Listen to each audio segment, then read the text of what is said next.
KTO Radio présente À haute voix, la lecture intégrale des œuvres spirituelles majeures. Aujourd'hui, Histoire d'une âme de Sainte Thérèse de Lisieux.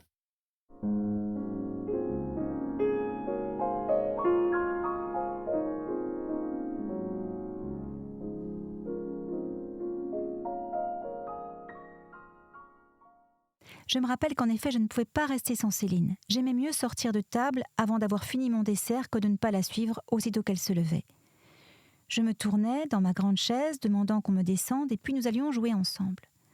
Quelquefois, nous allions avec la petite préfète, ce qui me plaisait bien à cause du parc et de tous les beaux jouets qu'elle nous montrait. Mais c'était plutôt afin de faire plaisir à Céline que j'y allais, aimant mieux rester dans notre petit jardin à gratter les murs, car nous enlevions toutes les petites paillettes brillantes qui s'y trouvaient, et puis nous allions les vendre à papa, qui nous les achetait très sérieusement. Le dimanche, comme j'étais trop petite pour aller aux offices, maman restait à me garder. J'étais bien sage, et ne marchais que sur le bout du pied pendant la messe. Mais aussitôt que je voyais la porte s'ouvrir, c'était une explosion de joie sans pareille. Je me précipitais au-devant de ma jolie petite sœur qui était alors parée comme une chapelle. Et je lui disais « Oh, ma petite Céline, donne-moi vite du pain béni !» Parfois, elle n'en avait pas, étant arrivée trop tard. Comment faire alors ? Il était impossible que je m'en passe. C'était là ma messe. Le moyen fut bien vite trouvé. « Tu n'as pas de pain béni ? Eh bien fais-en !» Aussitôt dit, aussitôt fait. Céline prend une chaise, ouvre le placard, attrape le pain, en coupe une bouchée et, très sérieusement, récite un Ave Maria dessus. Puis, elle me le présente et moi, après avoir fait le signe de la croix avec, je le mange avec une grande dévotion, lui trouvant tout à fait le goût du pain béni. Souvent, nous faisions ensemble des conférences spirituelles. Voici un exemple que j'emprunte aux lettres de maman. Nos deux chères petites, Céline et Thérèse, sont des anges de bénédiction, des petites natures angéliques. Thérèse fait la joie, le bonheur de Marie et sa gloire. C'est incroyable comme elle en est fière. C'est vrai qu'elle a des réparties bien rares à son âge. Elle en remontre à Céline, qui est le double plus âgée. Céline disait l'autre jour « Comment que cela se fait que le bon Dieu pût être dans une si petite hostie ?» Mais la petite a dit « C'est pas si étonnant, puisque le bon Dieu est tout-puissant. » Qu'est-ce que veut dire tout-puissant ? C'est de faire tout ce qu'il veut. Un jour, Léonie, pensant qu'elle était trop grande pour jouer à la poupée, vint nous trouver toutes les deux avec une corbeille remplie de robes et de jolis morceaux destinés à en faire d'autres.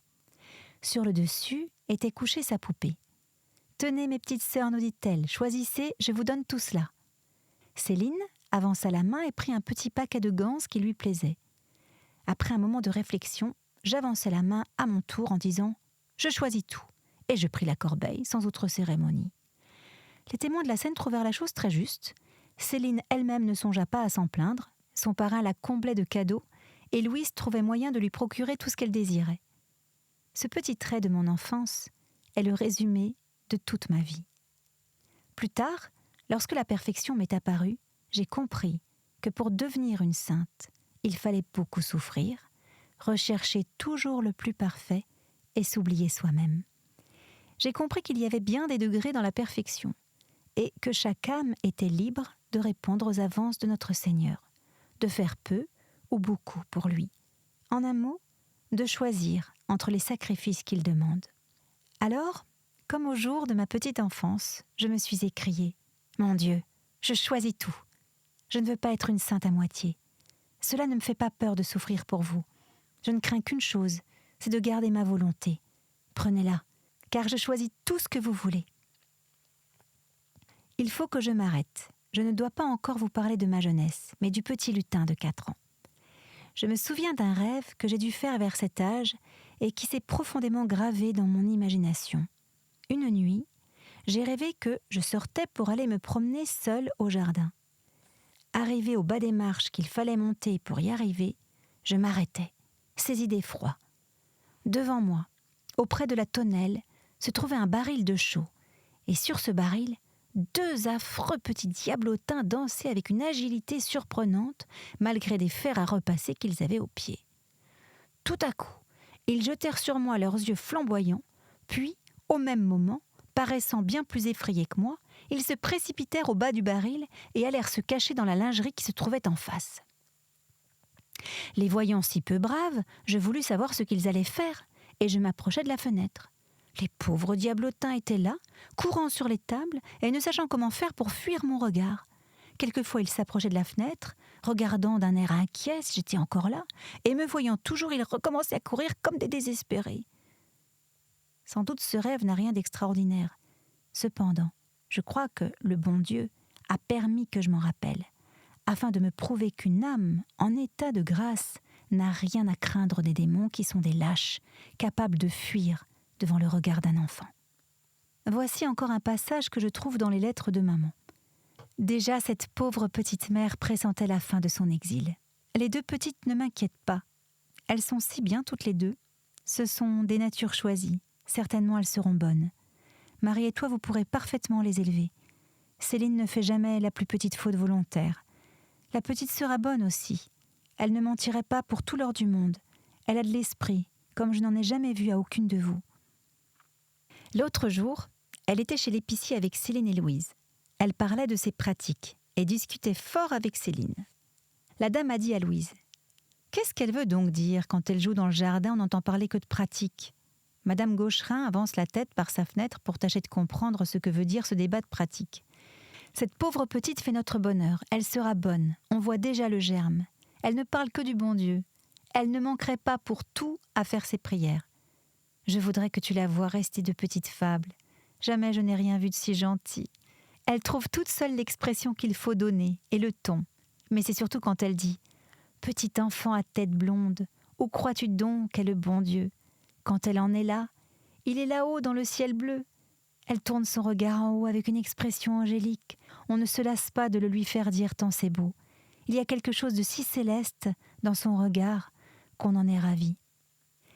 Oh ma mère, que j'étais heureuse à cet âge. Déjà je commençais à jouir de la vie. La vertu avait pour moi des charmes et j'étais, il me semble, dans les mêmes dispositions où je me trouve maintenant, ayant déjà un grand empire sur mes actions. Ah, comme elles ont passé rapidement les années ensoleillées de ma petite enfance. Mais quelle douce empreinte elles ont laissée sur mon âme. Je me rappelle avec bonheur les jours où papa nous emmenait au pavillon. Les plus petits détails se sont gravés dans mon cœur. Je me rappelle surtout les promenades du dimanche, où toujours maman nous accompagnait. Je sens encore les impressions profondes et poétiques qui naissaient en mon âme à la vue des champs de blé émaillés de bleuets et de fleurs champêtres. Déjà, j'aimais les lointains. L'espace et les sapins gigantesques dont les branches touchaient la terre laissaient en mon cœur une impression semblable à celle que je ressens encore aujourd'hui à la vue de la nature. Souvent, pendant ces longues promenades, nous rencontrions des pauvres, et c'était toujours la petite Thérèse qui était chargée de leur porter l'aumône, ce dont elle était bien heureuse. Mais souvent aussi papa, trouvant que la route était trop longue pour sa petite reine, la ramenait plus tôt que les autres au logis, à son grand déplaisir. Alors, pour la consoler, Céline remplissait de pâquerettes son joli petit panier et les lui donnait au retour. Mais hélas, la pauvre bonne maman trouvait que sa petite fille en avait trop. Aussi en prenait-elle une bonne partie pour la Sainte Vierge. Ceci ne plaisait pas à la petite Thérèse, mais elle se gardait bien d'en rien dire, ayant pris la bonne habitude de ne se plaindre jamais, même quand on lui enlevait ce qui était à elle, ou bien lorsqu'elle était accusée injustement, elle préférait se taire et ne pas s'excuser. Ceci n'était point mérite de sa part, mais vertu naturelle. Quel dommage que cette bonne disposition se soit évanouie. Oh, véritablement, tout me souriait sur la terre. Je trouvais des fleurs sous chacun de mes pas, et mon heureux caractère contribuait aussi à rendre ma vie agréable. Mais une nouvelle période allait commencer pour mon âme. Je devais passer par le creuset de l'épreuve et souffrir dès mon enfance, afin de pouvoir être plus tôt offerte à Jésus. De même que les fleurs du printemps commencent à germer sous la neige et s'épanouissent au premier rayon du soleil, ainsi la petite fleur dont j'écris les souvenirs a-t-elle dû passer par l'hiver de l'épreuve.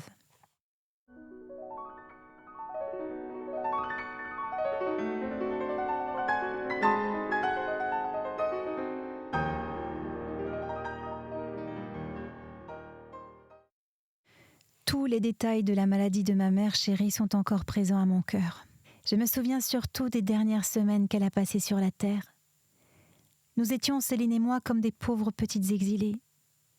Tous les matins, Madame le Riche venait nous chercher et nous passions la journée chez elle. Un jour, Nous n'avions pas eu le temps de faire notre prière avant de partir, et pendant le trajet, Céline m'a dit tout bas « Faut-il le dire que nous n'avons pas fait notre prière ?»« Oh oui !» lui ai-je répondu. Alors bien timidement, elle l'a dit à Madame le Riche. Celle-ci nous a répondu « Eh bien mes petites filles, vous allez la faire. » Et puis nous mettant toutes les deux dans une grande chambre, elle est partie. Alors, Céline m'a regardée et nous avons dit « Ah, ce n'est pas comme maman. » Toujours elle nous faisait faire notre prière. Et jouant avec les enfants, toujours la pensée de notre mère chérie nous poursuivait. Une fois, Céline, ayant reçu un bel abricot, se pencha et me dit tout bas « Nous n'allons pas le manger, je vais le donner à maman. » Hélas, cette pauvre petite mère était déjà trop malade pour manger les fruits de la terre. Elle ne devait plus se rassasier qu'au ciel de la gloire de Dieu et boire avec Jésus le vin mystérieux dont il parla dans sa dernière scène, disant qu'il le partagerait avec nous dans le royaume de son Père. La cérémonie touchante de l'extrême onction s'est aussi imprimée en mon âme. Je vois encore la place où j'étais à côté de Céline. Toutes les 5, nous étions par rang d'âge, et ce pauvre petit père était là aussi, qui sanglotait. Le jour où, le lendemain du départ de maman, il me prit dans ses bras en me disant « Viens embrasser une dernière fois ta pauvre petite mère. » Et moi, sans rien dire, j'approchai mes lèvres du front de ma mère chérie. Je ne me souviens pas d'avoir beaucoup pleuré. Je ne parlais à personne des sentiments profonds que je ressentais. Je regardais et j'écoutais en silence. Personne n'avait le temps de s'occuper de moi, aussi je voyais bien des choses qu'on aurait voulu me cacher. Une fois, je me trouvais en face du couvercle du cercueil. Je m'arrêtais longtemps à le considérer. Jamais je n'en avais vu. Cependant, je comprenais.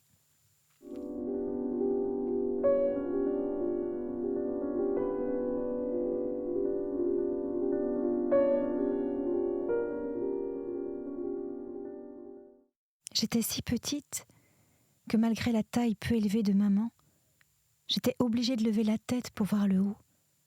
Il me paraissait bien grand, bien triste.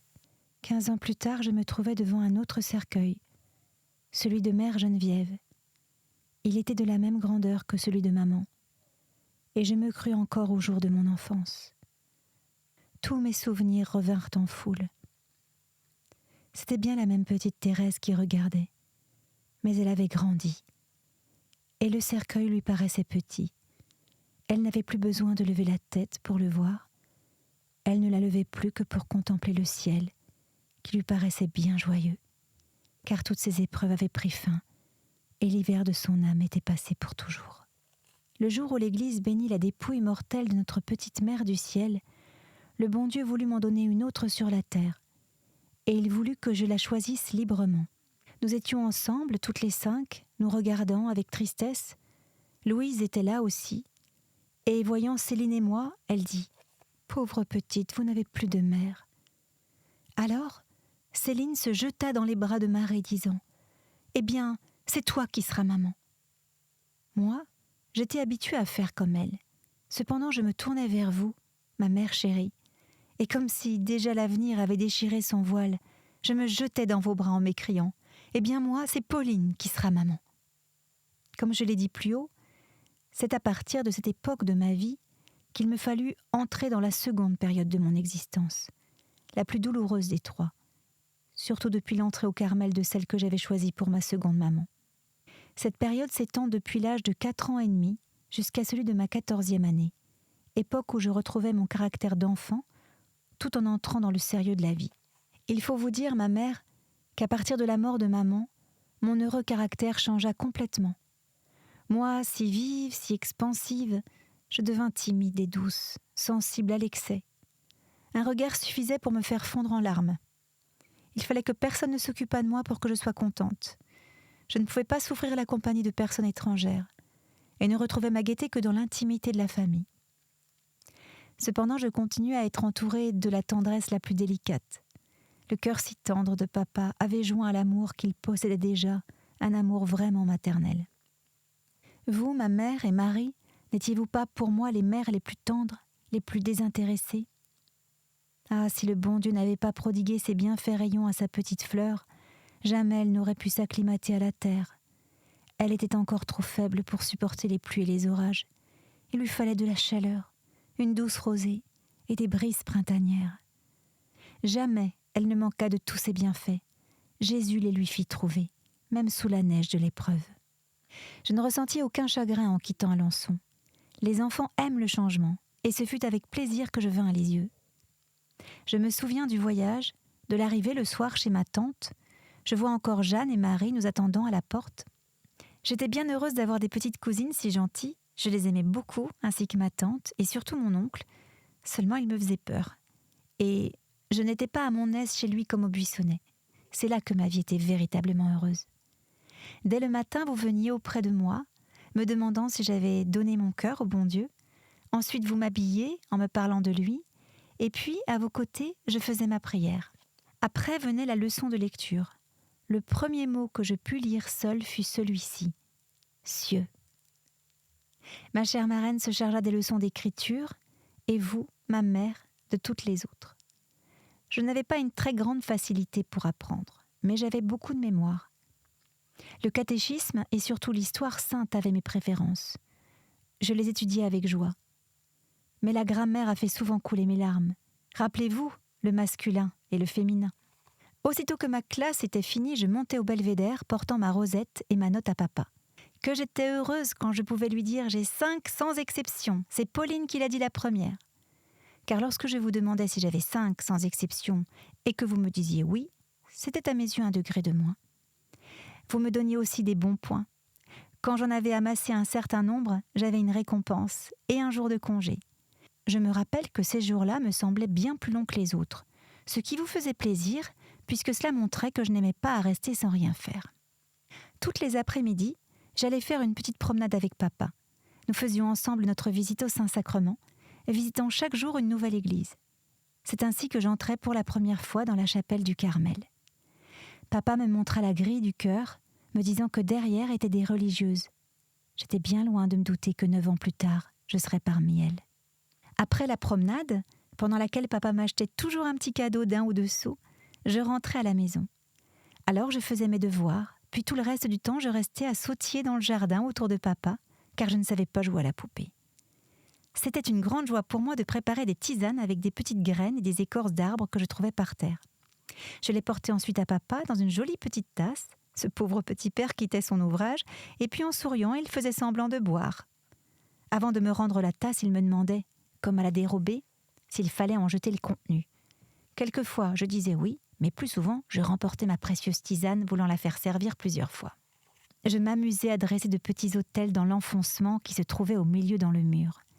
Quand j'avais fini, je courais vers papa et l'entraînant, je lui disais de bien fermer les yeux et de ne les ouvrir qu'au moment où je lui dirais de le faire. Il faisait tout ce que je voulais et se laissait conduire devant mon petit jardin. Alors je criais « Papa, ouvre les yeux !» Il les ouvrait et s'extasiait pour me faire plaisir, admirant ce que je croyais être un chef-d'œuvre. Je ne finirais pas si je voulais raconter 1000 petits traits de ce genre qui se pressent en foule dans ma mémoire. Ah, comment pourrais-je redire toutes les tendresses que papa prodiguait à sa petite reine ? Il est des choses que le cœur sent, mais que la parole et même la pensée ne peuvent arriver à rendre. Ils étaient pour moi de beaux jours, ceux où mon roi chéri m'emmenait à la pêche avec lui. J'aimais tant la campagne, les fleurs et les oiseaux. Quelquefois, j'essayais de pêcher avec ma petite ligne, mais je préférais aller m'asseoir seule sur l'herbe fleurie. Alors mes pensées étaient bien profondes, et sans savoir ce que c'était de méditer, mon âme se plongeait dans une réelle oraison. J'écoutais les bruits lointains, le murmure du vent, et même la musique indécise des soldats dont le son arrivait jusqu'à moi, mélancolisait doucement mon cœur. La terre me semblait un lieu d'exil, et je rêvais le ciel. L'après-midi passait vite. Bientôt il fallait rentrer au Buissonnet. Mais avant de partir, je prenais la collation que j'avais apportée dans mon petit panier. La belle tartine de confiture que vous m'aviez préparée avait changé d'aspect.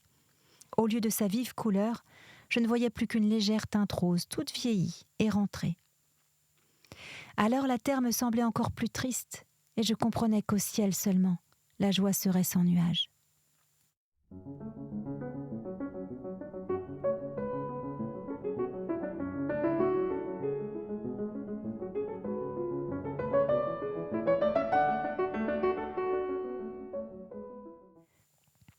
À propos de nuages, je me souviens qu'un jour, le beau ciel bleu de la campagne s'en couvrit, et que bientôt l'orage se mit à gronder.